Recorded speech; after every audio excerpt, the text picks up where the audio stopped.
Olá, sou a professora Cristiane Rodrigues, professora de língua portuguesa do município de Petrolina, e nós vamos estudar hoje elementos textuais, coesão e coerência. Então, gente, vamos conceituar o que é coesão e o que é coerência. Na verdade, a coesão e a coerência são mecanismos fundamentais na construção textual. Para que um texto seja eficaz na transmissão da sua mensagem, é essencial que faça sentido para o leitor. Além disso, deve ser harmonioso, de forma que a mensagem flua, segura, natural e agradável aos ouvidos. A coesão textual, então, é o resultado da disposição e da correta utilização das palavras, que propiciam a ligação entre as frases, períodos e parágrafos de um texto.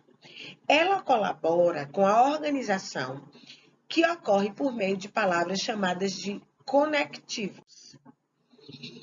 Então, nós temos algumas regras que vão garantir essa coesão textual. É o que nós vamos ver agora. A referência. Por exemplo, ela pode ser pessoal, na utilização de pronomes pessoais e de pronomes possessivos também. Exemplo, nós temos aqui, João e Maria casaram. Eles são os pais de Ana e Beto. Então, o pronome aqui está referenciando o sujeito, João e Maria, para que evite a repetição de um termo que já foi dito anteriormente. Temos também a referência demonstrativa, né, com a utilização de pronomes demonstrativos, e nós temos o exemplo aqui, né? Fiz todas as tarefas, com exceção desta, arquivar a correspondência. O pronome demonstrativo desta está fazendo referência a um termo que foi dito anteriormente, que são as tarefas. E temos também a comparativa, que é a utilização de comparações através de semelhanças. Exemplo, mais um dia igual aos outros. Temos a coesão por substituição, gente. Então, nós podemos substituir um elemento por outro, que também é uma forma de evitar essas repetições. Então, nós temos aqui o exemplo. Ó, vamos à prefeitura amanhã, eles irão na semana que vem ou na próxima semana. Então, assim, ao invés de repetir aqui o termo, né, a prefeitura, utiliza-se de pronomes e verbo que entenda, né, que o leitor possa entender que está se referindo a um termo que foi dito anteriormente. Então, observe que a diferença entre a referência e a substituição está expressa especialmente no fato de que a substituição vai acrescentar uma informação nova ao texto. No caso aqui de João e Maria casaram, eles são os pais de Ana e Beto, o pronome pessoal referencia as pessoas de João e Maria, não acrescentando informação adicional ao texto. Então, o que é a coerência textual?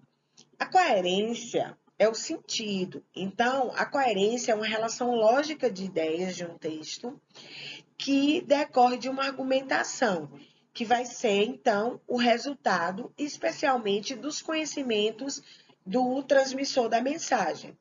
Um texto contraditório e redundante, ou cujas ideias iniciadas não são concluídas, é um texto incoerente. E a incoerência, então, vai comprometer a clareza do discurso, a sua influência e a eficácia dessa leitura. Assim, a incoerência não é só uma questão do conhecimento, mas decorre também do uso de tempos verbais, que é a questão da concordância, né, verbal, e da emissão de ideias contrárias. Nós temos aqui exemplos. O relatório está pronto, porém, o estou finalizando até agora. Então, o estou finalizando quer dizer que está referenciando ao relatório, né? Utilizando aqui um processo verbal que é acabado e inacabado. Porém, esse termo aqui, o estou, está relacionado ao relatório. Ele é vegetariano e gosta de um bife muito bem passado. Então, gente, os vegetarianos são assim classificados pelo fato de se alimentar apenas por vegetais. Então, aqui, ó, tá incoerente, porque como é que ele é vegetariano e gosta de um bife muito mal passado? Então, são exemplos aqui de incoerência e de coerência na questão textual, tá certo? Nós temos também os fatores de coerência, né? Então, um dos fatores da coerência é o conhecimento de mundo, que na verdade é um conjunto de conhecimento que nós adquirimos ao longo da vida e que são arquivados na nossa memória. Nós temos também a coerência por inferências. Então, através das inferências, as informações podem ser simplificadas se partirmos do pressuposto que os interlocutores, que são aqueles, na verdade, que é o emissor e o receptor da mensagem, que a gente chama de interlocutores, eles partilham do mesmo conhecimento, tá?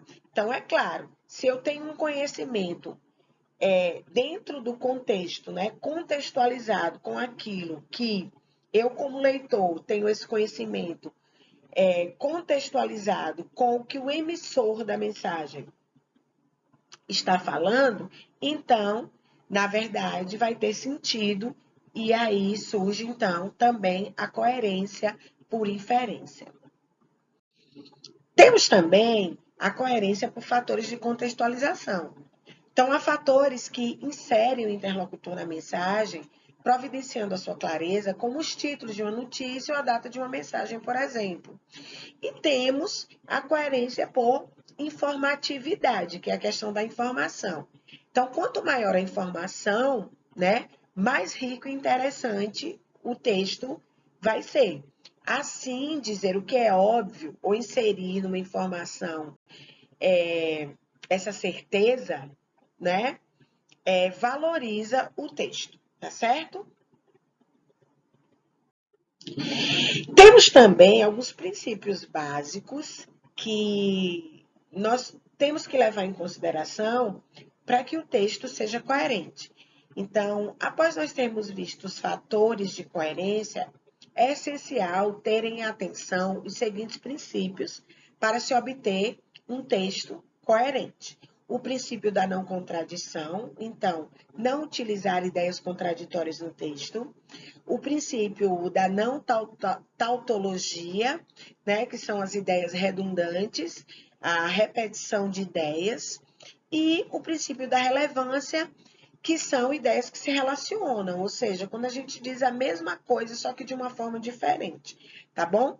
Então, se a gente utilizar esses princípios básicos, a gente vai ter o cuidado de não utilizar ideias contraditórias, de não utilizar ideias redundantes e de não utilizar ideias que tenham o mesmo sentido mais de uma vez no texto. Como a gente está falando dos elementos textuais, que são coesão e coerência, é importante falar das diferenças entre esses elementos, tá certo? Então, coesão e coerência são coisas diferentes, gente. De modo que um texto coeso, ele pode ser incoerente, porque a coesão, ela ajuda, claro, ela vai melhorar a questão gramatical, né? E ela vai trazer a coerência do texto, porque quando a amarração das partes do texto ela é bem feita, ela vai colaborar para a coerência, tá certo? Mas a gente pode ter sim um texto coeso, mas incoerente. Por quê? Porque tanto a coesão como a coerência têm em comum o fato de estarem relacionadas com as regras essenciais para uma boa produção textual. Só que a coerência é o sentido do texto, né? Então, por exemplo, eu posso utilizar os conectivos gramaticais corretos, mas eu posso